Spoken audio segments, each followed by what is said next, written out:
নমস্কার বন্ধুরা, জুথিকার রান্নাঘরে সবাইকে স্বাগত। আমার আজকের রেসিপি আলু দিয়ে মুরগির মাংসের ঝোল। আমি কিভাবে আলু দিয়ে মুরগির মাংসের ঝোল রান্না করি সেই রেসিপিটা আপনাদের সঙ্গে শেয়ার করব।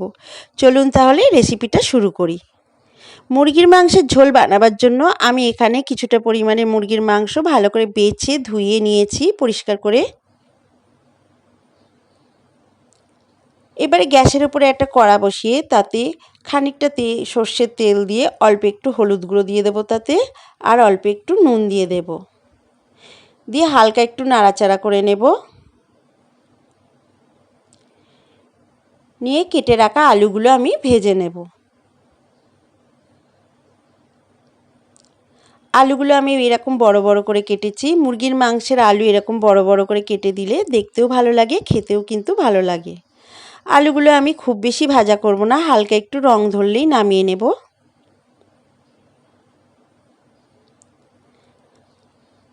আলুগুলো হালকা ভাজা হয়ে গেছে, এবারে তুলে নেব। এবারে ওই তেলেই আমি চিকেনগুলো ভেজে নেব। চিকেনগুলো ভাজার কারণ হচ্ছে চিকেনগুলো ভেজে নিলে চিকেনের যে একটা কাঁচা গন্ধ থাকে সেটা থাকে না, আর এইভাবে মাংসটা রান্না করলে খেতেও কিন্তু খুব টেস্টি হয়। চিকেনটা আমি খুব বেশি ভাজবো না, হালকা ভাজা করে নেব।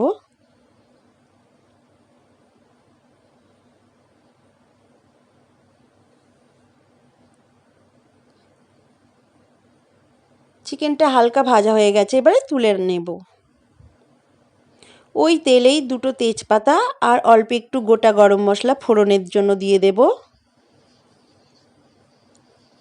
ফোড়নটা থেকে সুন্দর গন্ধ বেরোলে ওতে আমি কুচিয়ে রাখা পেঁয়াজটা দিয়ে দেব। পেঁয়াজটা আমি হালকা হালকা ভাজা করে নেব। এই সময় গ্যাসের ফ্লেমটাকে আমি লোতে রেখেছি। এদিকে ভেজে রাখা মাংসটা আমি ম্যারিনেট করে নেব। আমি 2-3 চামচ মতো টক দই আগে ফেটিয়ে রেখেছিলাম, সেই ফেটিয়ে রাখা টক দইটা দিয়ে দেব মাংসটা ম্যারিনেট করার জন্য। আর 1 চা চামচ কাশ্মীরি লঙ্কার গুঁড়ো দিয়ে দেব, 3টে কাঁচা লঙ্কা দিয়ে দেব, আর 1 চা চামচ ধনে গুঁড়ো দিয়ে দেব। দিয়ে মাংসটাকে আমি ভেজে রাখা মাংসটাকে আমি ম্যারিনেট করে নেব। ভালো করে ম্যারিনেট করে নিয়েছি। এদিকে পেঁয়াজটা আমার হালকা ভাজা হয়ে এসেছে। এই অবস্থায় আমি এখানে আদা আর রসুনের পেস্ট করে রেখেছি সেটা দিয়ে দেব। আদা রসুনের পেস্টটা দিয়ে পেঁয়াজটার সঙ্গে ভালো করে কষিয়ে নেব। এবারে একটা টমেটো কুচিয়ে নিয়েছি আমি, সেই টমেটোটা দিয়ে দেব। দিয়ে আদা রসুন পেঁয়াজের সঙ্গে ভালো করে ভেজে নেব।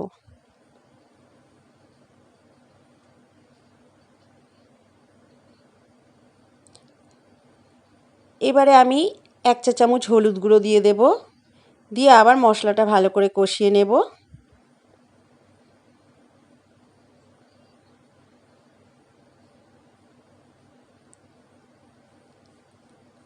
এই পর্যায়ে আমি স্বাদ মতো নুন দিয়ে দেব। নুন দিয়ে সমস্ত মশলাটা আবার ভালো করে কষাতে থাকব। মাংসের মশলা যত বেশি কষানো হবে মাংসটা তত বেশি খেতে ভালো লাগবে, টেস্টি হবে।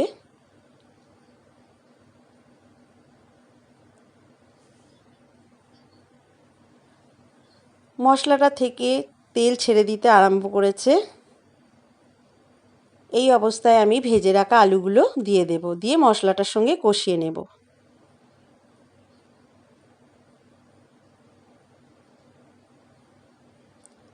মশলাটার সঙ্গে আলুটা কষিয়ে নিয়েছি ভালো করে।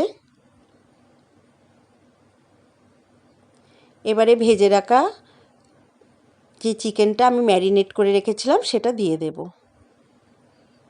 দিয়ে সমস্ত উপকরণটা আমি ভালো করে কষিয়ে নেব। চিকেন আলু মশলাটা ভালো করে কষিয়ে নেব।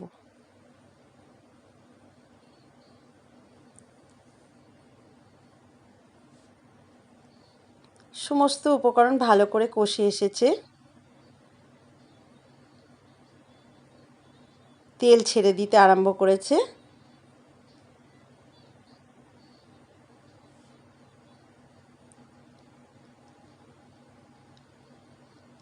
এবারে আমি এখানে আগে একটু গরম জল করে রেখেছিলাম, সেই জলটা দিয়ে দেব, হালকা উষ্ণ গরম জল। একটু এই ঝোলটা আমি একটু পাতলা পাতলা করব, তার জন্য আমি একটু বেশি পরিমাণে জল দিয়েছি। জলটা দিয়ে একটা ঢাকা দিয়ে দেব রান্নাটা হওয়ার জন্য। ঢাকাটা খুলে দেখে নেব আলুগুলো সেদ্ধ হয়েছে কিনা। আলুটা সেদ্ধ হয়ে গেছে। মুরগির মাংসের ঝোল একেবারে রেডি। এবারে আমি 1 চামচ গরম মশলা গুঁড়ো দিয়ে দেব, শাহি গরম মশলার গুঁড়ো দিয়ে দিয়েছি। দিয়ে একটু মিশিয়ে নিয়ে গ্যাসটাকে অফ করে দেব। দিয়ে একটা পাত্রে আমি এবারে সার্ভ করে দেব। আমার আলু দিয়ে মুরগির মাংসের ঝোল রান্না কেমন লাগলো? যদি ভালো লাগে একটা লাইক করবেন, কমেন্টস করে জানাবেন কেমন লাগলো। আর আমার চ্যানেলটা সাবস্ক্রাইব করার অনুরোধ রইল। এইভাবে একবার মাংস বানিয়ে দেখবেন, খেতে কিন্তু অসাধারণ লাগে।